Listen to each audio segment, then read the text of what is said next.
ये ऐसा मतलब कि सेट है, ये टोटल चैप्टर से एक एक क्वेश्चन, दो दो क्वेश्चन को कवर किया है। यानी इसमें से अगर पढ़ने के बाद आपको टोटल चैप्टर से थोड़ा बहुत ओवरव्यू आपको मिल जाएगा, ठीक है। यानी कहने का अर्थ क्या है, इसका पहला क्वेश्चन ये कह रहा है एक शंकु की ऊंचाई 12 सेंटीमीटर है। कितनी है? एक शंकु की ऊंचाई 12 सेंटीमीटर है, आधार की त्रिज्या 3 सेंटीमीटर है, तो शंकु की आयतन क्या होगी? ठीक है। ना देखिएगा क्वेश्चन नंबर 1, ठीक है। कह रहा है कि ऊंचाई कितनी दी हुई है इसका, शंकु की, शंकु ऐसे बनता है, ठीक है। शंकु की ऊंचाई कितनी दी है? 12 सेंटीमीटर, ओके। और त्रिज्या कितना दिया है? 3 सेंटीमीटर हुआ है। तो शंकु की आयतन पूछा है, तो शंकु का आयतन क्या होता है? 1/3 पाई आर स्क्वायर एच होता है, ठीक है। तो 1/3 पाई का वैल्यू 22/7, अच्छा पाई का वैल्यू नहीं दिया है, यानी कि पाई का वैल्यू पाई रख देना है, ठीक है। और आर का वैल्यू कितना लिखा है? 3 गुने 3। एच का वैल्यू कितना है? ये देखोगे एच से 3 से 3 कट गया, तो बात है 36, 36 पाई आपका आंसर हो जाएगा। यानी कि इसमें आंसर हो जाएगा क्या? सी, ठीक है। क्वेश्चन नंबर 2, क्वेश्चन नंबर कह रहा है कि साइन पाई बटा में 3 का मान क्या होगा? तो क्या कहा है? साइन पाई बटा में 3, तो यानी कि पाई का वैल्यू कितना होता है? 180, 180 बटा 3 यानी कि 3 छके 18। यानी कि अब देखिएगा साइन 60 डिग्री का वैल्यू कितना होता है? √3/2, √3/2 इसमें है कहीं? ठीक है, यानी कि इसका आंसर कितना हो जाएगा? डी। क्वेश्चन नंबर देखिएगा 3, क्वेश्चन नंबर 3 कह रहा है कि मूल बिंदु से 4 और -5 की दूरी क्या होगी? मतलब क्या है, जो जानती हो कि मूल बिंदु जो होती है, हमारे इसे हो गया, तो ये मूल बिंदु हमेशा क्या होती है? 0 0 होती है, ठीक है। और यहाँ पे एक मान लो हमने पॉइंट लिखा, इस पॉइंट का क्या है? पॉइंट 4 और 5, तो x2 - x1 का होल स्क्वायर होता है √2, तो इससे सीधे सीधे कर दीजिए इसको स्क्वायर, 4 का स्क्वायर कर दीजिए और प्लस -5 का स्क्वायर कर दीजिए, ठीक है। तो 4 चौका कितना हो जाएगा? 16, 50, 25, ये कितना हो जाएगा? 6 5 11 और 4, यानी कि √अंडर कितना हो जाएगा? 41। √अंडर 41 कहीं से नहीं निकलता है, यानी आंसर आपका हो जाएगा इसका सी, ठीक है। क्वेश्चन नंबर 4, किसी बाह्य बिंदु से वृत्त पर खींची गई स्पर्श रेखाओं की लंबाई क्या होती है? मान लो ये आपका एक वृत्त हो गया और यहां से हमने एक पॉइंट से एक बड़े बाहर पॉइंट से 2 हमने स्पर्श रेखाएं खींची, तो दोनों स्पर्श रेखाएं की लंबाई क्या होती है? हमेशा क्या होती है? समान होती है, यानी इसमें क्या हो जाएगा आंसर? क्वेश्चन नंबर 4 का क्या आंसर हो जाएगा? बी, ठीक है। चलिए फिर आगे समझते हैं।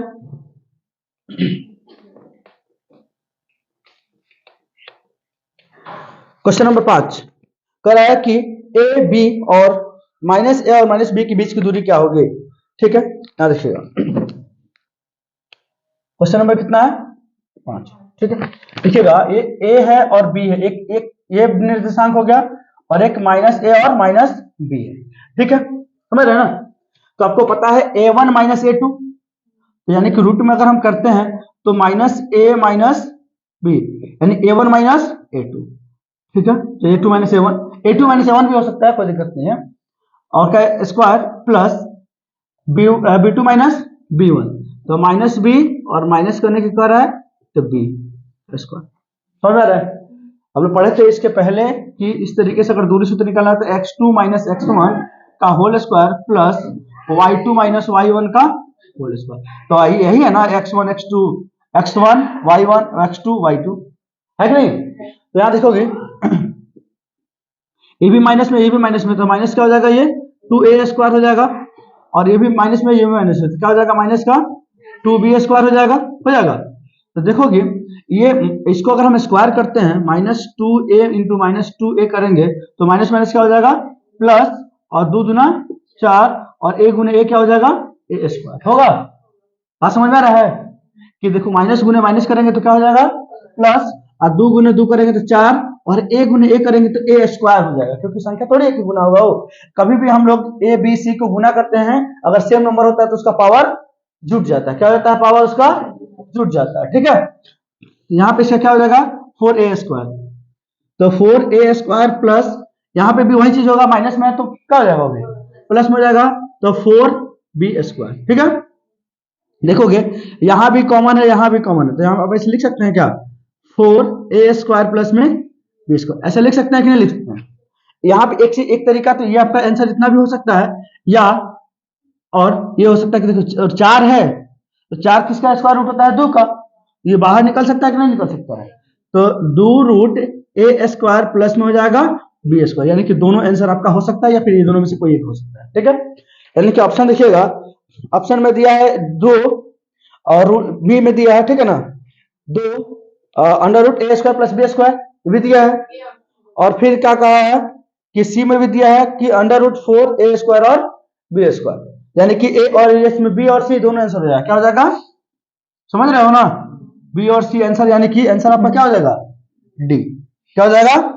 डी, क्योंकि डी में कहा है बी और सी दोनों। ठीक है, क्वेश्चन नंबर 6। क्वेश्चन नंबर 6 क्या कर रहे देखिएगा, बिंदु 4 3 किस चतुर्थांश में आएंगे? 4 और 3 किस चतुर्थांश में आएंगे बताइए तो? चतुर्थांश का मतलब ये हमने बताया था आप लोगों को कि ये पहला चतुर्थांश होता है, ये दूसरा होता है, ये तीसरा होता है और ये चौथा होता है। ठीक है, तो यहां देखोगे एक्स वाला ये है और ये वाला वाई है, वाई एक्सिस और एक्स एक्सिस। ठीक है, तो देखो जहां भी ये लाइन खींचा है ना, यहाँ पे ये वाला पॉइंट, उधर जाओगे तो माइनस मिलेगा और सिंपल्स वाले की तरफ जाओगे तो क्या मिलेगा? प्लस मिलेगा। और ये अभी मैंने बताया था कि x और पहले x का वैल्यू होता है, बाद में किसका वैल्यू होता है? y का वैल्यू होता है। तो यहाँ पे देखोगे ये भी प्लस में और ये भी प्लस में, तो प्लस प्लस आया कि नहीं आया? और यहाँ पे क्या आ जाएगा देखो तो, ये माइनस वाला है ना, तो माइनस और प्लस, यहाँ पे देखो ये भी माइनस में, ये भी माइनस में, तो माइनस माइनस आ जाएगा। ये देखो तो प्लस में है और ये क्या है? माइनस में है, तो ये हो जाएगा प्लस माइनस। तो यहाँ पे देखो तो 4 और 3 है तो प्लस में है कि नहीं है? यानी कि प्रथम चतुर्थांश में आएगा कि नहीं आएगा? तो प्रथम चतुर्थांश यानी कि आंसर हो जाएगा 6 के ए। चलो क्वेश्चन नंबर 7। ठीक है, थोड़ा सा फास्ट लिखेंगे क्योंकि ज्यादा क्वेश्चन है। ठीक है, चलिए क्वेश्चन नंबर 7 कर रहा है कि किसी वृत्त की परिधि 44 सेंटीमीटर है तो वृत्त की व्यास क्या होगा? कोई मान लीजिए यहाँ पे वृत्त की परिधि है, यानी कि ये वृत्त है, मान लो इसकी परिधि कितनी दी हुई है? 44 सेंटीमीटर दिया। क्या दिया है? 44 सेंटीमीटर दिया हुआ है। तो वृत्त की परिधि कितनी होती है? 2 पाई आर। तो 2 पाई आर कितने के बराबर हो जाएगा? 44 के हो जाएगा। हो जाएगा कि नहीं हो जाएगा? यहाँ देखोगे इससे काटेंगे तो कितना हो जाएगा? ये 22। आपको आर का वैल्यू पूछ रहा है, क्या पूछ रहा है? यानी कि व्यास पूछा तो आर निकलेगा, तो डबल कर देंगे तो व्यास निकल जाएगा।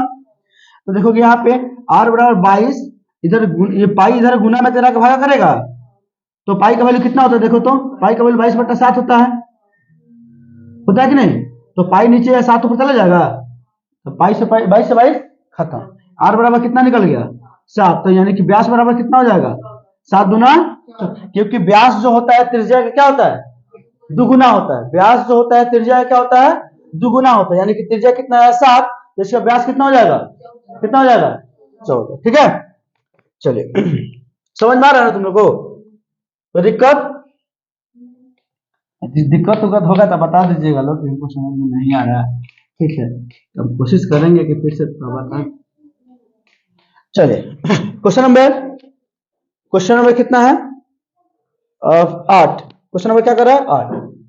ठीक है, क्वेश्चन नंबर 8 देखिएगा क्या कर रहा है, दो वृत्त की परिधियों का अनुपात 4:3 है तो उनकी त्रिज्याओं का अनुपात क्या होगा? देख लीजिएगा, मैं बता रहा हूं कि अगर वृत्त की परिधि की बात कर रहा है, तो अगर वृत्त की परिधि का अनुपात इतना है तो इसका त्रिज्या का अनुपात भी कितना हो जाएगा? इतना ही हो जाएगा। कितना हो जाएगा? वृत्त की परिधि का अगर अनुपात दिया है 4:3, तो त्रिज्या का अनुपात भी क्या हो जाएगा? 4:3। क्यों? देखिए मान लीजिए कि दो वृत्त हो गया आपका, ठीक है, तो इसकी परिधि कितनी होती है? इसकी परिधि 2 पाई आर, इसका परिधि क्या हो जाएगा? 2 पाई आर होगा। तो अगर हम यहाँ पे लिख देते हैं 2 पाई आर, देखोगे ये से ये खत्म हो जाएगा, तो हो सकता है इसका R1 हो, इसका हो सकता है R2 हो, है? तो देखोगे दोनों का R1 रेशियो क्या हो गया? R2 आ गया कि नहीं आ गया? समझ रहे हो? नहीं समझ? क्योंकि देखो त्रिज्या तो वही रह गया ना, त्रिज्या कहाँ है? स्क्वायर बचा गुना हुआ। तो इसीलिए कहा जाता है कि जितना वृत्त की परिधि का अनुपात होता है उतना ही उसका त्रिज्या का अनुपात होता है। ठीक है, अब वही कहा जाता है इसका क्षेत्रफल का अगर दिया है, क्या दिया है?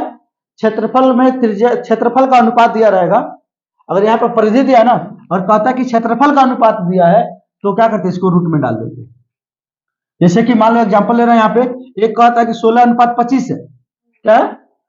कह रहा है कि आपके क्षेत्रफल का अनुपात क्या है? 16:25 है। तो त्रिज्या का अनुपात पूछता है, अगर पूछता तो क्या करते? देखिए तो किसका स्क्वायर रूट है? ये 4 का। कितना है? तो ये हो जाएगा 4:5। उस केस में, अगर परिधि के केस में दोनों सेम रहते हैं, इतना बात समझ में है? चलिए क्वेश्चन नंबर कितना है? 9। कल है कि द्विघात बहुपद, इसको बनाने की जरूरत ही नहीं है। द्विघात बहुपद का शून्य निकालना, देखिएगा एक्स स्क्वायर माइनस में क्या दिया है? माइनस में दिया है 5। इसका शून्य पूछ रहा है, तो आप देख रहे हैं कि यहाँ पे माइनस में तो दिया क्या हो जाएगा? प्लस में। खैर प्लस में छोड़िए, प्लस में आएगा, सॉरी 5 हो गया, तो एक्स बराबर क्या हो जाएगा? तो देखिए कि आपको पता है इस स्क्वायर इधर है, यह एक रूट बनेगा कि नहीं बनेगा? तो आपको पता है कि अगर इस रूट से बाहर अगर निकलेगा तो एक बार प्लस लेके निकलेगा, एक बार माइनस लेके निकलेगा। तो यानी कि एक बार प्लस और एक बार माइनस किस में देखिए तो, यानी कि 9 का क्या हो जाएगा? सी। कितना हो जाएगा? 9 का आंसर हो जाएगा आपका सी। ठीक है, चलिए 10 नंबर क्वेश्चन देखिए क्या कर रहा है। 10 नंबर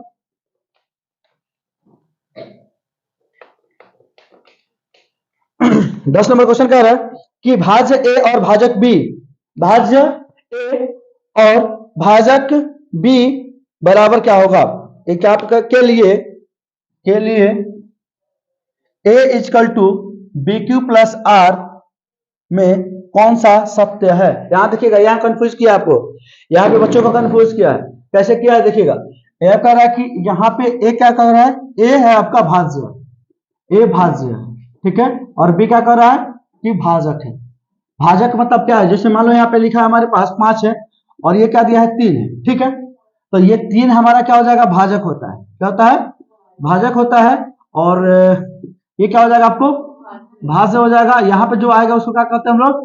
भागफल कहते हैं। नीचे में जो बचता है उसको क्या कहते हैं हम लोग? शेषफल कहते हैं। पता है तुम लोग को? तो इसको तुमको पता है कि भाज्य बराबर हमारा क्या होता है? भाजक गुने भागफल प्लस में क्या होता है आपका? शेषफल। याद रख लीजिएगा आप लोग, ठीक है। तो देखोगे यहाँ पे कह रहा है भाज्य कितना आपका? ए, भाजक कितना है? बी, भागफल को क्या कहते हैं हम लोग? क्यू कहते हैं कि नहीं कहते? Q for question. और शेषफल कितना दिया है? आर। देख रहे हो, ए इक्वल टू क्या हो गया? B Q plus R. Confuse नहीं किया, सीधा दिया है। हाँ आपको कंफ्यूज किया है, इसलिए इतना बताने के लिए, ठीक है। यार देखिए क्वेश्चन आपका, इसमें आंसर क्या हो जाएगा? अब इसमें आंसर आपको समझ में आ रहा है? देखिए इस केस में हम लोग पढ़ते थे कि A equal to B Q plus R के केस में क्या होता है कि जो हमारा जो है ना भागफल, ये सॉरी शेषफल जो होता है ना, क्या होता है? शेषफल जो होता है ये 0 से बड़ा हो सकता है या 0 के बराबर हो सकता है। क्योंकि जब हम लोग भाग कर रहे होते हैं किसी संख्या को, तो भागफल शेषफल क्या होता है? या तो 0 आता है और नहीं तो 0 से बड़ा आता है। जैसे एग्जांपल ले लीजिए, इसी को अगर हम भाग करें तो 3 एकम 3, शेषफल कितना आ गया? 2। अगर यही रहता मान लीजिए 6, तो 3 से भाग करें 3 दूना 6, कैंसिल हो गया, 0 आया तक नहीं। इसीलिए कहा जाता है शेषफल हमेशा 0 के बराबर होता है या 0 से बड़ा होता है। लेकिन एक शर्त यहाँ पे ये है कि बी से छोटा होता है। किससे छोटा होता है? बी से छोटा होता है। क्यों छोटा होता है? तो देखिए ये भागफल है, जैसे भाजक है, अगर ये इससे छोटा नहीं होगा तो भाग तो लग जाएगा आसानी से।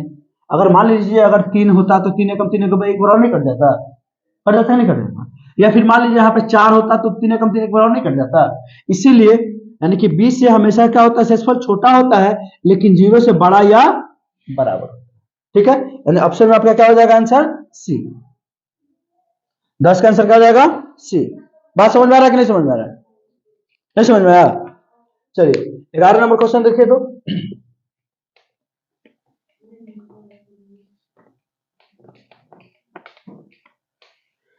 11 नंबर क्वेश्चन कह रहा है कि निम्न में कौन अपरिमेय संख्या है? निम्न में कौन अपरिमेय संख्या है? तो यानी कि 11 नंबर में 5 बट्टा क्या कहा है? 5 रूट 2।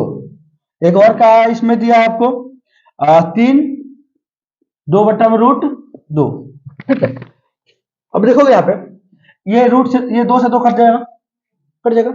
यहाँ से 5 से 5 कट जाएगा तो यहाँ क्या बचा? 1 बट्टा रूट 2। देखो तो 1 बट्टा रूट 2 परिमेय संख्या है, अपरिमेय संख्या? 1 बट्टा 2 एक अपरिमेय संख्या है। अब कहा 40 बट्टा 12, 40 बट्टा 12 दिख रहा है तुमको परिमेय संख्या है। और 196 दिख रहा है कि तुमको कितना का स्क्वायर होता है? 14 का स्क्वायर होता है, ठीक है। यानी इसमें आंसर क्या हो जाएगा तुम्हारा? ए, 11 का ए। चलो क्वेश्चन नंबर 12 देखोगे। क्वेश्चन नंबर 12 कर रहा है कि द्विघात समीकरण x square plus 2x plus 4 के शून्यक अल्फा और बीटा है, तो अल्फा और बीटा का मान क्या होगा? तो अल्फा इंटू बीटा का मान क्या होगा? देखोगे यहाँ पे, देखो तो फटाफट 2x प्लस का दिया है 4, इसका शून्य क्या है? अल्फा और बीटा। अल्फा इंटू बीटा का वैल्यू क्या होता है? देखो तो c/a, सी की जगह पर कितना दिया है 4, ए की जगह पर कुछ दिया है नहीं दिया, तो आंसर कितना हो जाएगा आपका 4, यानी 12 का आंसर हो गया आपका आंसर में सॉरी कितना हो गया 12 का ए। क्या कर रहे हो बोलो? हम नहीं लगवाए, बुक लगवाया है, बुक लगवा दिया होगा, फिर वही बात रिपीट कर रहे हैं। क्वेश्चन नंबर 13, क्वेश्चन नंबर 13 का दिखा रहा है कि यदि किसी इसी द्विघात बहुपद 3x square plus 4x plus 4 के शून्य अल्फा और बीटा हो तो अल्फा प्लस बीटा का मान क्या होगा? देखिएगा यहाँ पे x square plus 4x plus 4, यानी कि क्या कर रहा है अल्फा प्लस बीटा का वैल्यू क्या होगा? अल्फा प्लस बीटा का वैल्यू क्या होता है माइनस का b बाई ए, तो b की जगह पर कितना दिया है माइनस का 4 और a की जगह पर कितना दिया है 3, यानी कि माइनस का 4/3 यहाँ दिया का आंसर ए में दिया है, इसका आंसर कितना हो जाएगा ए। क्वेश्चन नंबर 14, फास्ट पढ़ा रहे हैं आपको, हो सकता है कि फास्ट हो तो थोड़ा सा अगर नहीं समझ में आएगा तो आप लोग बोल दीजिएगा सर हमको समझ में नहीं आएगा, ठीक है। चलिए क्वेश्चन नंबर अगला देखिएगा, क्वेश्चन नंबर 14 कह रहा है कि समीकरण युग्म में क्या कह रहा है कि 2x प्लस 3y प्लस 5, दूसरा क्या दिया है 4x प्लस 6y प्लस 10 का क्या होगा? सिंपल सी बात देख रहे हो, यहां देखो बनाने की भी जरूरत नहीं है, 2/4 मतलब 1/2, 3/6 मतलब 1/2, 3 एकम 3, 3 दूना 6, 5/2 5/10 यानी 1/2। जब देखोगे सबके सब बराबर हो गया तो कौन सा रेखा बनेगा आपको? समपाती बनेगा। कौन सा बनेगा? समपाती बनेगा, यानी आपका आंसर इसमें आंसर क्या हो जाएगा 14 का बी। क्या? तो इसमें देखिएगा क्या कह रहा है कि संगत है, समपाती है, समानांतर है और कोई नहीं है। तो जो आपका एग्जैक्ट संगत में तो 2 आता है ना, एक होता है क्या प्रतिच्छेदी रेखा, एक होता है संपाती रेखा। तो किसको बताइए, किसको मानिएगा? तो संपाती को मानिएगा ना इसमें, इसीलिए तो जहां पे एग्जैक्ट आपको आंसर निकल रहा है वो बताइएगा, कुछ मार दीजिएगा। अच्छा चलिए क्वेश्चन नंबर 15,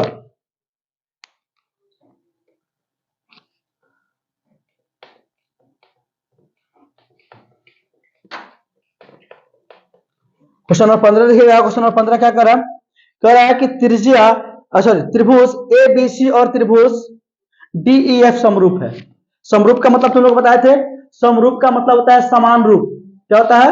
समान। हाँ ये हो सकता है कि छोटा बड़ा हो सकता है, क्या हो सकता है छोटा और बड़ा हो सकता है, लेकिन रूप क्या होगा समान। जैसे कि मान लो ये एक त्रिभुज ऐसा है, ये एक त्रिभुज ऐसा है, तो दूसरा त्रिभुज भी क्या होगा ऐसा ही होगा, ठीक है। ये नहीं कि एक त्रिभुज ऐसा हो गया और दूसरा त्रिभुज ऐसा हो गया, नहीं, दोनों त्रिभुज क्या एक जैसा समान है। समझ रहे हो ना? कह रहा है कि A B C D E और दे दिया है, और इसका कह रहा है कि क्षेत्रफल का वर्ग, क्षेत्रफल का यानी कि देखिएगा कभी भी आपको अगर समरूप त्रिभुज दे दे और कहे कि क्षेत्रफल निकालिए, क्षेत्रफल का अनुपात निकाल दीजिए, तो क्या होता है कि उसके भुजाओं के वर्ग के अनुपात के बराबर होता है, ठीक है। देखिए इसके भुजा, ये भुजा हो गया, तो इसका एक भुजा मतलब ये वाला साइड हो गया ना, यानी कि आप देखिएगा समझिएगा ए और बी मान ली एक भुजा हो गया, तो ए बी बटा में डी ई का स्क्वायर के बराबर इसके क्षेत्रफल का अनुपात होता है, ठीक है। तो मान लो कि हमारा ए और बी दे दिया है, डी और ई दे दिया है, इसका क्षेत्रफल का अनुपात दे देगा, यानी इसका वर्ग करके लिखेंगे तो इसका क्षेत्रफल निकल जाएगा। इसका क्षेत्रफल कितना दिया है 16 बटा में 25, यानी कि देखो एगो कह रहा है कि 16 वर्ग है, एगो कह रहा है कि 25 वर्ग है, तो 16 एगो का 16 आया होगा, एगो का 25 आया होगा कि नहीं आया होगा। इधर से जब स्क्वायर रूट हटेगा तो इधर बनेगा क्या रूट बनेगा, स्क्वायर हटेगा तो रूट बनेगा। देखोगे ए बी बट्टा में डी ई कितना हो जाएगा 4 बट्टा में 5 हो जाएगा। अब देखोगे यहाँ पे एक चीज दिया हुआ है आपको, BC बराबर दिया हुआ है, सॉरी यानी कि BC बराबर दिया है, समझ रहे हो ना। तो ए बी का देखो किसी एक भुजे का अनुपात लेते हैं हम, किसी एक भुजा का स्क्वायर, तो ये ले लो चाहे ये ले लो, तो हमने ये ले लिया है, ठीक है। तो यहाँ पे तुम ले सकते हो क्या BC का बट्टा में, जो नीचे वाला लेंगे तो इसमें भी नीचे वाला लेंगे, यहाँ वाला लेंगे तो यहाँ वाला लेंगे, ठीक है। तो ये BC ले लिए और ये क्या हो जाएगा ई, हम पूरा क्वेश्चन नहीं पढ़े थे इसलिए हमको नहीं पता चला, ठीक है। चलिए कोई दिक्कत नहीं है। तो यहाँ पे देखोगे BC बटा में EF। तो देखो कि यहाँ पे BC का बराबर कितना दिया है, 2.3 दिया है, और कह रहा है EF का वैल्यू क्या होगा, 4/5। इधर एक गुना में तेरा भाग करेगा, हाँ चलो एक काम कर, तिरछा तिरछी गुना कर लेते हैं। देखो तो इसको गुना करेंगे इससे तो 4EF हो जाएगा, और इसको गुना करेंगे तो देखो तो 5 गुने 2.3 हो जाएगा। यहाँ देखो तो EF का वैल्यू हमको निकालना है, तो 5 गुने 2.3 बटा में 4, हटाओगे पॉइंट तो 10 आएगा, नीचे आएगा। देखो तो 5 25, 5 दूना 10 होगा। देखो 5 50 25 और 4 दूना 8। अगर 25 को आप 8 से भाग दे रहे हो, ठीक है, देखो तो 8 तिरका गलत कर रहे का, हाँ पॉइंट में तो आंसर आएगा, इसी और है। ठीक है, 1 मिनट, यहाँ पे ये चीज सही लिखे हैं, 16/25, ठीक है, ये निकलेगा 4 8 से, ठीक है, तो ये हो जाएगा यहाँ पे, तो यहाँ पे इसको काटेंगे तो गुना हो जाएगा। अच्छा यहाँ पे 25 थोड़ी है यार, 23 ना है, क्या है यहाँ पे 23 है, सॉरी वही तो कह रहे हैं, कितना है 23 है, तो यहाँ पे कितना आ गया 4। तो यहाँ पे अगर इसको हटाओगे, चाहे नहीं भी हटाओगे तो कोई दिक्कत नहीं है, ठीक है, तो हटा लो, कितना हो जाएगा 10। तो 23 गुने, इसको काटोगे 1 सेकंड, तो 5 बट्टे 40, क्या हो गया 23/8।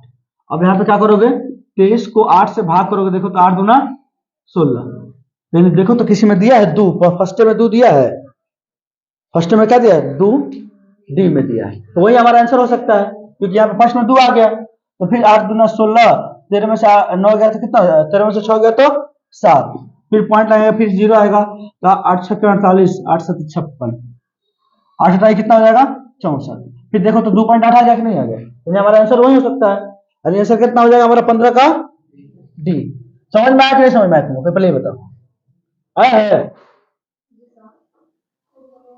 नहीं आया है, ठीक है कोई बात नहीं, चलिए नहीं आया तो एक बार और समझ लीजिए क्या कहा, देखिएगा एक 2 त्रिभुज दे दिया है, ठीक, कर दिया है, 2 त्रिभुज दिया है, दोनों त्रिभुज क्या है, समरूप है, क्या है, समरूप है, तो समरूप त्रिभुज के क्षेत्रफल का अनुपात उसके भुजा के वर्ग के अनुपात के बराबर होता है, वर्ग का मतलब उसके स्क्वायर के बराबर, तो इसका भुजा का वर्ग क्या दिया है, यानी 20C बट्टा में क्या दिया है EF, BC दिया है और EF का वैल्यू आपको निकालना, तो इस दोनों भुजा के वर्ग यानी कि स्क्वायर के बराबर कितना दिया है 16/25, ठीक है, तो जैसे अब स्क्वायर हटाइएगा तो जाकर रूट बनेगा, रूट बनेगा तो इसके बदले 4 निकलेगा, इसके बदले क्या निकलेगा 5 निकलेगा, तो देखिएगा इसको जब आप यहाँ पे BC का वैल्यू आपका क्वेश्चन में दिया हुआ है, BC का वैल्यू कितना दिया है 2.3, और EF तो निकालना ही आपको, अब इसको तिरछा तिरछी गुना कीजिएगा, देखिएगा 23 में 5 से गुना कर दिए हैं और 4 में EF से गुना कर दिया है,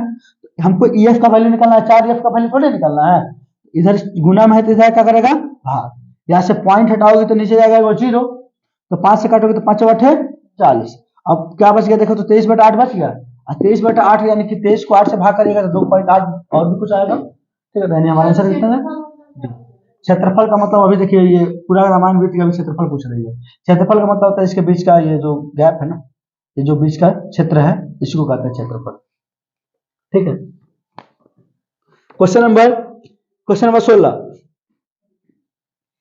क्वेश्चन नंबर 16 कह रहा है कि वृत्त के स्पर्श रेखाएं, वृत्त की स्पर्श रेखा स्पर्श बिंदु से होकर जाने वाली त्रिज्या पर होती है, क्या होती है, क्या होती है लंब होती है, क्या होती है लंब होती है, यानी कि इसका आंसर कितना जाएगा आपका ए, ठीक है।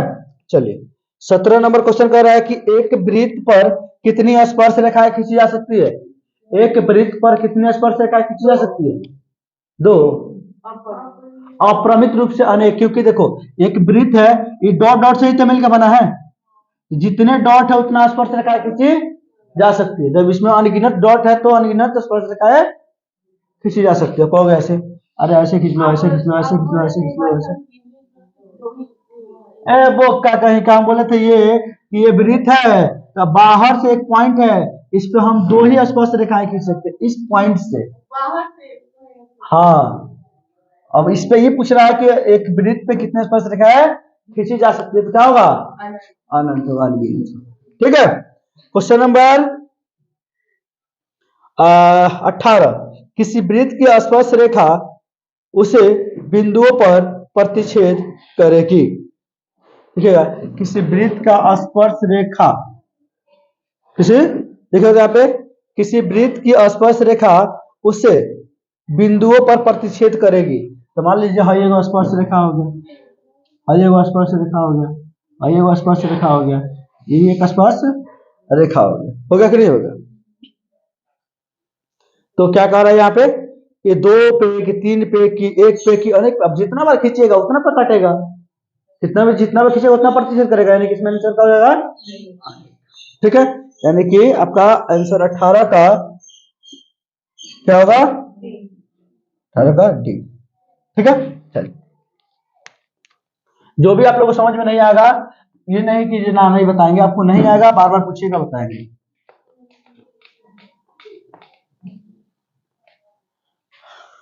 चलिए, क्वेश्चन नंबर 19 कह रहा है, एक वृत्त की समांतर, एक वृत्त की समांतर कितनी स्पर्श रेखा खींची जा सकती है।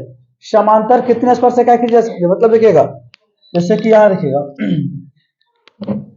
एक ये वृत्त हो गया, एक समांतर रेखा हो गया,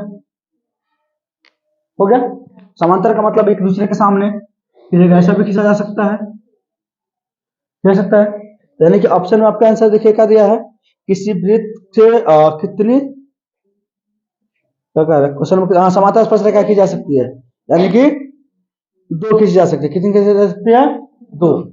ठीक है, क्या इसमें 1 2 3 तो हो नहीं सकता है, एक बार में एक सामने सामने 2 ही गुना खींचा जा सकता है, या तो तुम ऐसे खींचो या तो तुम ऐसे खींचो, क्या हो सकता है, 2।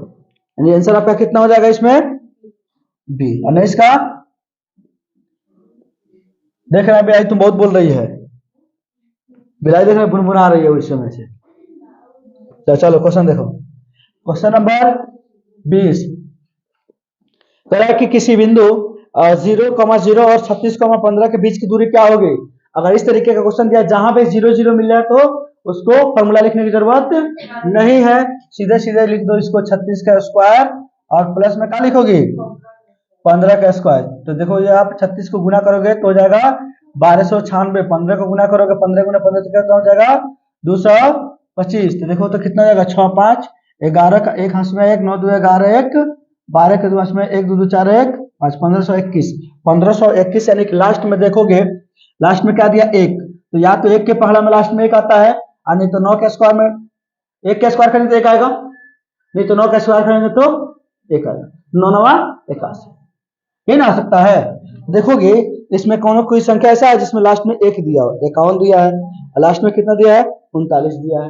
तो देखोगे यहाँ पे 51 दिया है, तो मोटा मोटी तुमको समझाने की कोशिश कर रहे हैं, तो देखोगे 51 दिया है, तो यानी कि 51 को अगर तुम 50 मान लेते हैं, तो 50 का स्क्वायर कितना हो जाएगा 2500, इससे ज्यादा हो गया ना, एक हटा के भी तो ज्यादा हो गया, यानी हमारा आंसर कितना हो जाएगा 9 9 81 वाला, यानी 39 हो जाएगा। कितना हो जाएगा 39। नहीं समझ में आया है? हमने क्या बोला कि ये कितना लिखा 1521, तो हमने बोला कि 1521 है, तो या तो लास्ट में 1 का स्क्वायर में 1 आता है, नहीं तो 9 का स्क्वायर के लास्ट में 1 आता है। तो यहाँ पे दिया है 51, तो 51 छोड़ दीजिए, 51 का आपका स्क्वायर रूट नहीं याद है, लेकिन 50 को याद होगा, 50 गुना 50 तो करना आसान है, 50 25 25 तो हो गया, तो बताइए 25 तो है नहीं होगा, तो दूसरा ऑप्शन क्या बचा है 9 वाला, तो देखिएगा 9 एक ही जगह ना है, तो 9 9 81 हो सकता है, आंसर का बड़ा हो जाएगा 39। समझ रहे हो ना, निकालेंगे तो फिर टाइम लगेगा, इसलिए थोड़ा सा शॉर्टकट भी बता रहा आप लोग को, ज्यादा निकालने की जरूरत नहीं पड़ेगी। क्वेश्चन नंबर 21, क्वेश्चन नंबर 21 क्या कर रहा है, देखिएगा mx2 plus nx1 m plus n तथा my2 प्लस ny1 ये किसका सूत्र है, विभाजन सूत्र है। कौन सा सूत्र है ये, विभाजन सूत्र है, यानी 21 का क्या हो जाएगा ये 22 का। देखिएगा एक संरेख त्रिभुज के क्षेत्रफल होते हैं कितने, एक संरेख त्रिभुज के क्षेत्रफल कितने होते हैं, कितने होते हैं, अरे आराम को सब 0 होता है, संरेख त्रिभुज कभी बनता है? तो हमेशा संरेख त्रिभुज का क्षेत्रफल कितना होता है 0, चैप्टर 5 में पढ़िएगा जाके, ठीक है। यानी कैंसिल हो जाएगा आपका बी, क्या हो जाएगा बी। अब देखिएगा द्विघात समीकरण A X square minus B X plus C बराबर 0 के एक्स का मान निकालना होगा तो क्या होगा। देखिएगा द्विघाती सूत्र आप लोगों को याद है, क्या लिखा है, minus B plus minus root under B square minus 4ac बटा में 2a। देखिए कहीं दिया, इसमें दिया होगा, फिर कोई बात नहीं, minus B square minus 4ac बटा में 2a। तो यहाँ पर सी नंबर होगा, 1 मिट्टी क्या होगा, 0 माइनस मिट्टी क्या होगा, ठीक है, यही ना हो सकता है, दूसरा कोई हो ही नहीं सकता है, हो सकता है तो मिट गया होगा, ठीक है, यानी आंसर आपका कितना हो जाएगा 23 का सी। चलिए बहुत अच्छा, गुड बच्चों।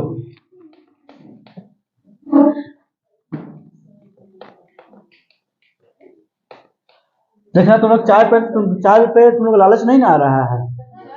मैं बहुत सारे लड़के सब हम इधर देख रहे हैं, पीपी के खत्म मत कर देना सब, ठीक है। हाँ तो बहुत शौक है हमको तुम लोगों को। कहाँ पे, यहाँ पे ना ना ना, बिलाई देखो सबसे बड़ी बात है कि गरम ना दूध चाय तुम लोग पियोगी, चुरा के पियोगी तो मुंह जल जाएगा, ठीक है, ऐसे ही तुम पिलाई है, ऐसे लड़की सब पिलाई। खैर क्वेश्चन देखिए, क्वेश्चन नंबर 24 कह रहा है कि यदि एपी का प्रथम पद ए और पदांतर कितना है डी, तो एनवा पद क्या होगा, क्या होगा, एनवा पद क्या होगा। देखिएगा, हेलो, क्वेश्चन नंबर 24 ए दिया है, डी दिया है, एनवा पद क्या होगा। देखिएगा ए एन बराबर क्या होता है, A plus N minus 1 into D. कहीं दिख रहा है, कहा दिख रहा है, ए में, तो यानी ए होगा आंसर। 25 नंबर, यदि किसी एपी का प्रथम पद ए पदांतर डी तो एन पदों का योग, एन पदों का योग निकालने के लिए फॉर्मूला क्या होता है, देखो तो एस एन बराबर N by two A plus N minus 1 into D. और यार मौसी सीखा दिया, यानी कि क्या होगा इसमें आंसर कितना होगा सी, 25 के सी। हाँ बोलो, अरे गजब, क्या बात है। चलिए क्वेश्चन देखिए, क्या कह रहा है कि समांतर श्रेणी 10 7 4 डैश का 30वां पद। यहाँ देखिएगा बहुत अच्छा क्वेश्चन है, ये एग्जाम में आपको मिल सकता है देखने को, 30वां पद पूछ रहा, बहुत अच्छा क्वेश्चन है, मिल सकता है आपको एग्जाम में, ठीक है। इससे पहले इसको बढ़िया से देखिएगा, पहला पद ए, डी कितना होगा 7 माइनस 10 बराबर माइनस 3, ए एन बराबर एन का 30, एन बराबर 30, एन बराबर क्या होगा, एन बराबर A plus N minus 1 into D. A का वैल्यू कितनी है 10, एन का वैल्यू कितनी है 30 माइनस 1, डी का वैल्यू कितनी है माइनस का 3।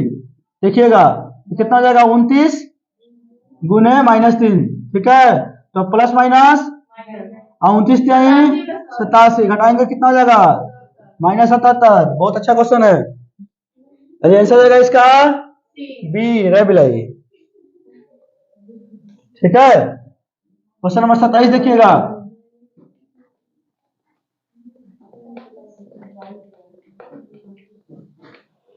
क्वेश्चन नंबर 27 कह रहा है कि समांतर श्रेणी -3 और -1/2 और 2 का 11वां पद क्या होगा, कितना था 27, ठीक, आपसे 11वां पद पूछ रहा, ठीक। ए बराबर कितना दिया देखो तो -3, डी बराबर कितना होगा -1/2 में से क्या कर रहे हैं घटाना है -3 को, ठीक है, समझ रहे हो ना कि 1/, क्योंकि पता है आपको डी बराबर क्या होता है a2 माइनस a1, तो मान लो a2 का वैल्यू हो गया -a1 -3, 1/2 माइनस माइनस क्या हो जाएगा प्लस 3/1, 1 और 2 कैल्सियम कितना होता है 2, ये कट जाएगा 1 और 3 दूना 6, यानी कि कितना हो जाएगा ये 5/2, कितना हो जाएगा 5/2, ठीक है। क्या होगा 5/2, ए भी निकल गया, डी भी निकल गया, और एन कितना दिया है 11, तो ए एन बराबर क्या होगा A plus N minus 1 into D. A का वैल्यू कितना दिया है -3, एन का वैल्यू कितना दिया है 11, तो 11 की जब लिख देते हैं, चलो डी का वैल्यू कितना दिया 5/2, तो -3 प्लस कितना हो जाएगा ये 10 गुने 5/2, तो 2 5 10, तो -3 50 25, तो प्लस माइनस यानी कि 25 में से 3 घटेगा तो कितना बचेगा 22, तो प्लस में 22 कि माइनस में 22, प्लस में, क्योंकि प्लस वाला वैल्यू ज्यादा है, यानी आपका आंसर कितना हो जाएगा ए, यानी कि इसका आंसर हो जाएगा ए, 27 का आंसर हो जाएगा ए। अब क्वेश्चन नंबर 28, सभी वर्ग आपस में क्या होते हैं समांतर, समान, बहुरूप और समरूप, यानी आंसर हो जाएगा डी। 28 का कितना हो जाएगा डी, समरूप, कोई भी वर्ग हो तो क्या होता है वो समरूप होता है, ठीक है। चलिए क्वेश्चन नंबर 29, कह रहा है कि त्रिभुज ए बी सी तथा त्रिभुज डी ई एफ संगत भुजाएं समानुपाती है, इसकी संगत भुजा क्या है समानुपाती है, तथा संगत कोण भी बराबर है, क्या है संगत कोण बराबर है, मतलब क्या है, देखो जैसे एक त्रिभुज हो गया, ठीक है, एगो थोड़ा सा बड़ा हो गया बराबर, देखो है हो गया, देखो कहने का अर्थ क्या है कि त्रिभुज एक जैसा है, इसकी भुजा का अनुपात, भुजा छोटा बड़ा हो सकता है लेकिन कोण क्या कह रहा है, ये कोण जितना है, मान लो कोण यहाँ पे ए हो गया, बी हो गया, सी हो गया, ये हो गया डी, और ये हो गया ई, और ये हो गया एफ, देखो कोण ए बराबर क्या आ गया, कोण ए बराबर कोण डी, यानी कि इसका कोण ये कोण बराबर है कोण बी बराबर क्या हो गया कोण ई, कोण सी बराबर कोण एफ, यानी कि सब कोण एक दूसरे का क्या है बराबर है, और भुजा का अनुपात क्या दिया हुआ है, ठीक है, तो अगर कोण और ये भुजा का अनुपात सब कुछ ये है, तो ऐसा त्रिभुज क्या होते हैं समरूप होते हैं कि सर्वांसम होते हैं, क्या होते हैं सर्वांसम होंगे, क्योंकि कोण क्या आपको भुजा दिया है ना, कोण जब सेम दिया है नहीं सर्वांसम नहीं होगा, समरूप होंगे, क्या होंगे समरूप होंगे, क्योंकि देखिए यहाँ पे कह रहा है, फिर से एक बार समझिएगा, समानुपाती है तथा संगत भुजाएं समानुपाती है, ठीक है, तथा संगत कोण बराबर है, इसके संगत कोण क्या है सब एक दूसरे के बराबर है, तो हमारे समरूप होंगे कि सर्वांगीण होंगे, क्या होंगे, यानी कि हमारा होंगे इसमें समरूप, क्या होगा समरूप, ठीक है। चलिए त्रिभुज, अब क्वेश्चन नंबर 30, ये गलत तुमको समझ में आ रहा है कि नहीं समझ में आ रहा है, आया समझ में नहीं आया, कहने का अर्थ ये है, ठीक है, इसे कि देखिएगा, अब थोड़ा सा समरूप और समाधि के समरूप में और सर्वांशा में दोनों चीज हम आपको समझा देना है, ठीक है। चलिए थोड़ा सा पेशेंस रखिए, इंशाल्लाह समझा देंगे। देखिएगा ये एक सिक्का है, आप देख रहे हैं, इसका वैल्यू कितना है देख रहे हैं आप लोग, 2 रुपया है, अच्छा है सिक्का 2 रुपया है, अच्छा ये देखिए एकदम रखे हैं, तो पीछे वाला सिक्का आपको दिख रहा है नहीं दिख रहा, अगर पीछे वाला चीज नहीं दिख रहा है तो मतलब एक दूसरे का क्या है ये सर्वांशम है, बराबर है, तो इसका क्या कहेंगे हम लोग हर रूप रंग में सर्वांशम है, ठीक है। और सिक्का अब दिखा दे रहा है सब कुछ है ना, टेंशन लेने की बात नहीं। चलिए एक सिक्का ये देखिए, ये कितने का है, इसका ये सिक्का भी है 2 रुपए का है, ये गोल है, गोल है कि नहीं है, लेकिन क्या इसको रख रहे हैं तो देखो तो पीछे वाला सिक्का दिख रहा है कि नहीं दिख रहा है, तो ये समरूप है, समरूप मतलब एक जैसा गोल गोल है, वैल्यू भी एक है कि नहीं, तो समरूप है लेकिन समानांतर सर्वांशम नहीं है, समझ रहे हैं, सर्वांशम का मतलब एकदम एग्जैक्ट बराबर, और समरूप का मतलब एक जैसा, आई बस पैसा ना दे, पैसा उससे बड़ा समझ मांगा तो जैसे पैसा है।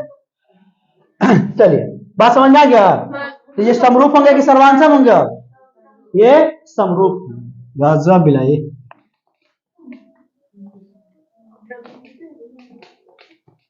चलिए अगला question,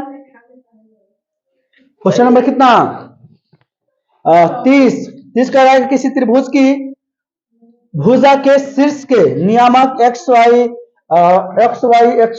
x2 sorry x1 y1 x2 y2 x3 y3 त्रिभुज के केंद्रक, हेलो केंद्रक कभी भी कहेगा ना, क्या कहेगा केंद्रक, तो तीनों को जोड़ दीजिए, क्या करिएगा तीनों को जोड़िएगा, मतलब यानी कि x1 x2 x3 बट्टा में 3, 1 2 3, y1 y2 y3 बट्टा में 3। जब केंद्रक की बात करेगा तो आंख बंद के ठीक लगा दीजिएगा, आंख बंद मत कीजिएगा, दिखाई दे देगा, आंख बंद कीजिएगा तो नहीं लगेगा, ठीक है। ऐसे कितना हो जाएगा आपका सी। चलिए क्वेश्चन नंबर 31, कितना है 31। एक वृत्त के चाप की लंबाई कितने के बराबर होते हैं? वृत्त के चाप की लंबाई है, देखो साहब तूने अपना मुड़ी में के चाप मत देख लिया सर, ठीक है। अच्छा सर माना वृत्त हो गया, तो यहां से यहां के बीच की दूरी, मतलब समझ रहे हो ना। अब देखो यहां से आके बीच की दूरी की नहीं, यानी कि यहां से ये वाला जो दूरी है ना, लाल वाला कलर से जो हम बना रहे हैं, इसकी लंबाई आपसे पूछ रहा है। देखो ये क्षेत्रफल में आएगा कि परिधि में आएगा? परिधि में आएगा। देखो कैसे, ये मान लो वृत्त हो गया, तो ये वृत्त की जो है लंबाई देख रहे हो, लाइन लाइन देख रहे हो, इस लाइन का जब जोड़ेंगे ना तो क्या निकलेगा? परिधि निकलेगा। लेकिन जो है अंदर का निकालेंगे ना, क्या निकलेगा? क्षेत्रफल निकलेगा। तो बताओ ये परिधि में आया है कि क्षेत्रफल में आया? परिधि में आया। तो वृत्त की परिधि कितनी होती है? 2 पाई आर, 2 पाई आर। यहाँ पे लिख देना थीटा बाई 360, तो थीटा बाई 360 और 2 पाई एक्स्ट्रा लाइन लिख ले, थीटा बाई 360 2 पाई आर। इसमें आंसर देखो दिया है कहीं, बी आंसर। समझ में आया कि नहीं? चलो मोटा मोटी समझ में आया, बहुत है। चलो यानी कि 32 नंबर कह रहा है कि अर्धवृत्त की परिमिति कितनी होती है? अर्धवृत्त की परिमिति, अर्धवृत्त की परिमिति मतलब मान लो अगर वृत्त हो गया, इसको ऊपर से आधा उड़ा दिए, अभी अर्धगोला लग बता रहा है, 3 के चश्मा लगवाओ, स्कूटी पर मत बैठाओ, स्कूटी पर बैठे में देखिएगा, ठीक है। अब देखिएगा यहाँ देखिएगा, एक आर यहाँ पे है और एक आर, तो 2 आर हो गया, यानी कि 2 आर भी लिख सकते हैं या डी भी लिख सकते हैं। हाँ चलिए और बताइए कि वृत्त की परिधि कितनी होती है? 2 पाई आर। तो ये वृत्त की परिधि 2 पाई आर, आधा का कितना? पाई आर। मान ए का पूरा का वृत्त का 2 पाई आर, तो उसका आधा कितना होता है? पाई आर। 2 से 2 कट जाएगा, तो देखोगे यहाँ पे दिया है पाई आर, हाई वाला 2 आर जोड़ देंगे, जोड़ सकते हैं कि नहीं जोड़ सकते हैं? देखोगे यहाँ पे आर और आर कॉमन है, क्या हो गया? पाई प्लस, यानी आर है ना लिखो, चाहे आर बतवा क्या हुआ, यानी कि आंसर इसमें कहा दिया है? C, pi plus 2 R, pi plus 2 R. हम इधर पहले लिख दिए हैं, इसमें इससे बाद में क्या दिक्कत है? कह रहेगा तो गुनाही करना है ना। आंसर इसका कितना हो जाएगा? सी। चलिए क्वेश्चन नंबर 33 के बताइए।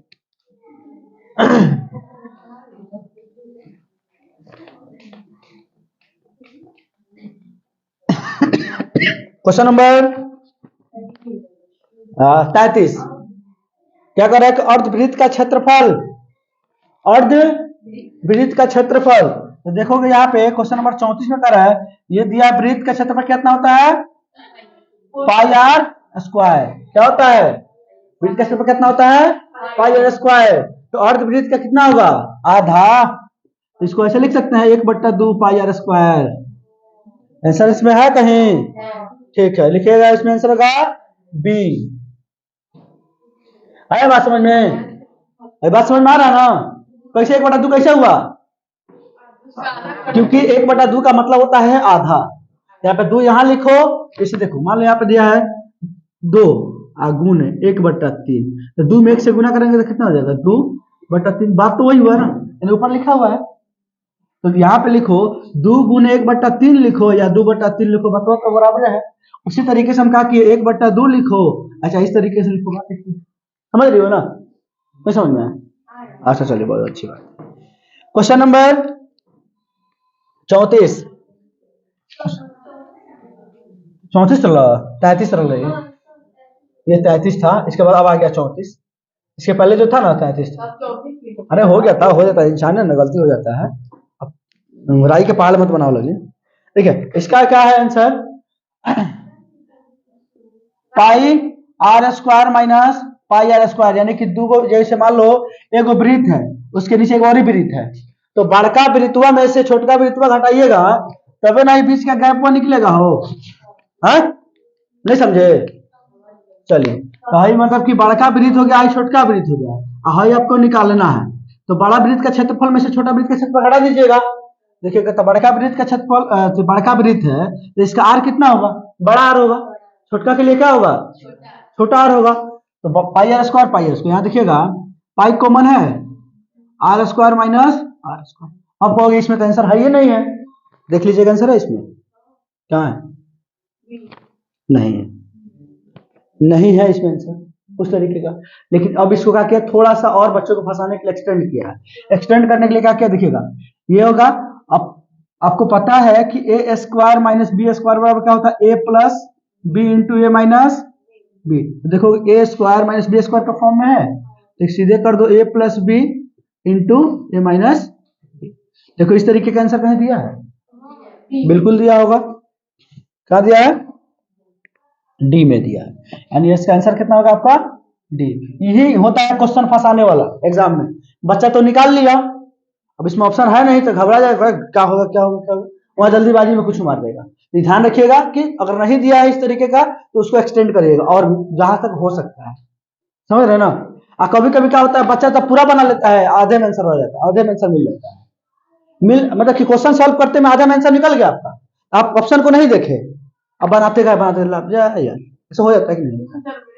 होता है, अक्सर होता है। तो आप ऑप्शन को क्वेश्चन बनाने से पहले एक बार ऑप्शन को देख लीजिए कि ऑप्शन क्या कह रहा है, ठीक है? अब ये क्वेश्चन नंबर 35 पे आ जाइए धीरे से। दो वृत्त की त्रिज्या है 8 और 6 है, तो उस वृत्त की त्रिज्या ज्ञात करें जिसकी क्षेत्रफल उन दोनों वृत्तों के क्षेत्रफल का योग के बराबर है। देखेगा सीधे सीधे नहीं है, एक हाई वृत्त हो गया, एक हाई वृत्त हो गया, ठीक है? इस वृत्त की त्रिज्या 8 है, इस वृत्त की त्रिज्या कितनी है?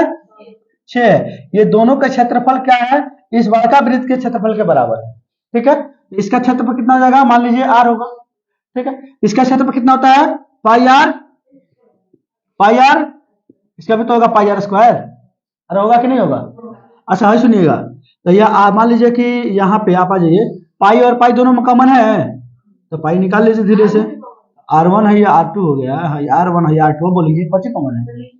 अच्छा ठीक है,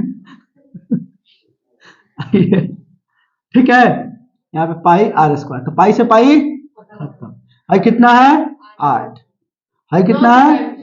सुनिए ना धीरे धीरे, पहले सुन रहे बकलोल। 8 हटाई 6 के, तो टोटल मिला के कितना हो गया? स्क्वायर हटेगा, इधर रूट बनेगा, कितना निकलेगा? आर बराबर कितना आ गया? ये 2 नंबर में पूछा जा सकता है।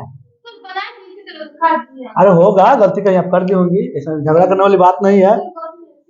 अच्छा चलिए ठीक है, ऐसे भी लड़की से झगड़ा ही नहीं बोली सा, बात नहीं है, हम डरते हैं ना तुम लोगों से, लड़की हमको बहुत डर लगता है। लड़की अपने आप पे आ जाए तो साला दुनिया पलट जाए। चलिए इंशाअल्लाह, अल्लाह ताला ने चाहा तो शायद सब कुछ हो जाएगा। चलिए आइए आप क्वेश्चन देखिए, क्वेश्चन नंबर 36। उस वृत्त का व्यास ज्ञात करे जिसकी परिधि 44 है। बहुत अच्छा है, सिंपल सा अभी बनाए थे ना, 14 होगा इसका आंसर, अभी जस्ट इसके पहले बनाए थे, वही जो भी है आंसर जाएगा। चलिए क्वेश्चन नंबर 37। एक वृत्त के चतुर्थांश का क्षेत्रफल ज्ञात कीजिए जिसकी परिधि 22 सेंटीमीटर है। हाँ चलिए यहाँ देखिएगा, हाई देखिए यहाँ पाइए, अरे कुछ नहीं करना है, यहाँ आइए पहले बोर्ड पे देखिए, वृत्त की परिधि कितनी दी हुई है? 22, ठीक है? तो वृत्त की परिधि कितनी होती है? 2 पाई आर, रहे मौसी शब्द का सब, यहाँ देखो आर बराबर पाई का वैल्यू 22/7 होता है, फिर गुना 7 ऊपर चला जाएगा, तो पाई से पाई खत्म, 7/2। बहुत अच्छा। अब कर रहे हैं एक चतुर्थांश का क्षेत्रफल ज्ञात करना, किसका?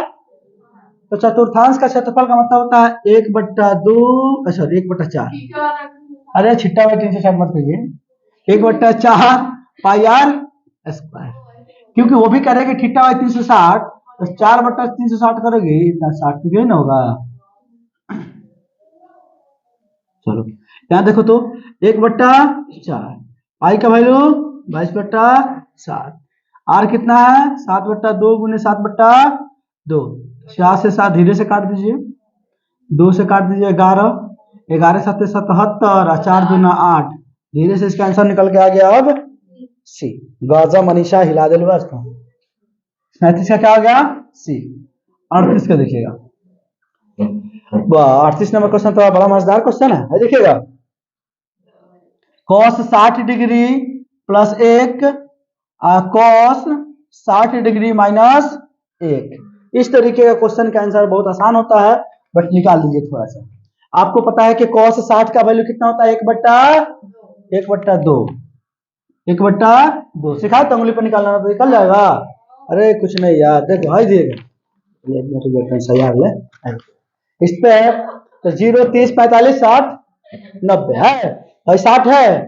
कौन निकालना है आपको, कौस तो कौस है ना जाइएगा। तो देखिए एक उंगली है 1/2 बात खत्म। हद है यार, कितना हो गया 1/2 अब प्लस 1।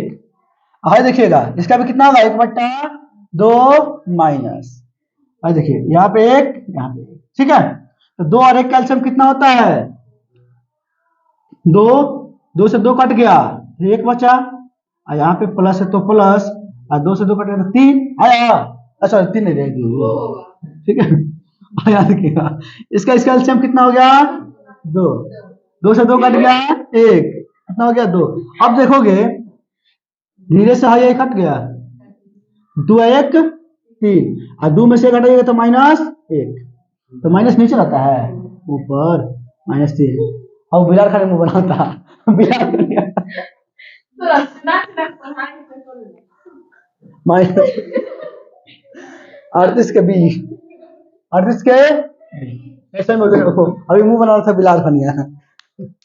चलिए कितना 38 के 20। 39 नंबर क्वेश्चन देखा सकता हूँ।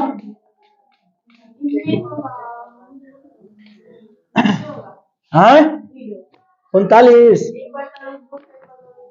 देखिए ना, 39 देखिए ना क्या कह रहा है कि थीटा का वैल्यू कितना दिया है 45। बहुत आसान है, cos square theta minus sine square theta. तो थीटा का वैल्यू मतलब साइन cos 45 का वैल्यू कितना होता है 1/√2। तो 1/√2 का स्क्वायर और साइन 45 का वैल्यू 1/√2 का स्क्वायर। का खत्म, क्या बच गया अंडा। आंसर क्या हो जाएगा सी। 40 नंबर क्वेश्चन, ये थोड़ा सा दमदार क्वेश्चन, लेकिन एक तरीके से इसका कहें तो आंसर होगा सीधे सीधे 1। देखो कैसे, यहां पर दिया है sine square 63 degree plus sine square कितना 27 डिग्री, ठीक है। यहां पे बट्टा में क्या दिया है cos स्क्वायर 17 डिग्री और प्लस cos स्क्वायर 73। अरे यार कुछ नहीं करना है, आपको पता है कि sine square 63 degree cos square 63 degree होगा। क्यों, देखो कैसे आई देखोगे, साइन स्क्वायर 27 दिया है यहाँ पे, इसको ऐसे लिख सकते हैं साइन स्क्वायर 90 माइनस 63 कर देंगे तो 27 के ना बराबर आएगा। देखो तो साइन है तो क्या हो जाएगा ये cos स्क्वायर 63 हो जाएगा नहीं हो जाएगा, अभी बताइए आप पढ़ते कि नहीं पढ़ते। तो बोले पटेगा बात की चीज है, माना होगा कि नहीं होगा। तो सीधे सीधे समझ लीजिए, घटाने के बाद 90 बोले है ना, 90 में से 63 हटाइए तो 27 आएगा, एकदम कंफर्म है, एग्रीमेंट कर देंगे हम। अरे बकलोल, हम बोले थे बाटा में रहेगा तो अभी भी जोड़ो तो इसका वैल्यू 90 हो रहा है, इसका वैल्यू 90 हो रहा है ना, तो सिंगल रहेगा तब। जैसे मान लो यहाँ पे दे दिया साइन 27 डिग्री और cos 63 डिग्री, देखो तो नंबर होगा। अब इस केस में 1 होगा इसका आंसर, ठीक है। तो इसका वैल्यू कितना हो गया देखो तो साइन स्क्वायर 63 डिग्री और क्या हो जाएगा cos स्क्वायर 63 डिग्री। तो इसको भी समझ रहे हो ना, उसी तरीके से चेंज कर देंगे हम लोग। तो कितना हो जाएगा cos स्क्वायर 17 डिग्री और यहाँ पे क्या है cos स्क्वायर 73, इसको साइन 17 लिख दें, साइन 17 लिख सकते हैं, क्योंकि देखो cos स्क्वायर 90 माइनस 73 करेंगे तो कितना हो जाएगा 17 नहीं हो जाएगा। देखो तो साइन के बदले cos के बदले क्या हो जाएगा साइन स्क्वायर 73, देखो तो यहाँ हो जाएगा। अरे 17 में बताता 73 सॉरी 17 करेंगे, ठीक है। ये कितना हो जाएगा देखो तो, साइन स्क्वायर 17 डिग्री। तो देखो तो cos square theta plus sine square theta, यानी इसका वैल्यू दोनों को जोड़ोगे तो कितना आएगा 1, इसको दोनों जोड़ो कितना आएगा 1, 1 से काटोगे कितना आ जाएगा 1। इस तरीके का कहीं भी क्वेश्चन दिख जाए आपको, आंख बंद करके 1 लगा देंगे, क्या करिएगा 1 लगा देंगे, मतलब वही जो भी है। आंसर कितना आ जाएगा आपका 40 का बी। ठीक है, 41 देखिएगा,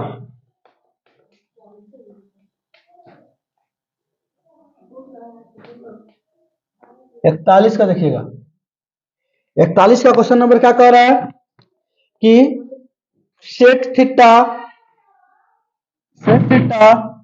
प्लस tan थीटा, फिर कह रहा है कि 1 माइनस साइन थीटा बराबर क्या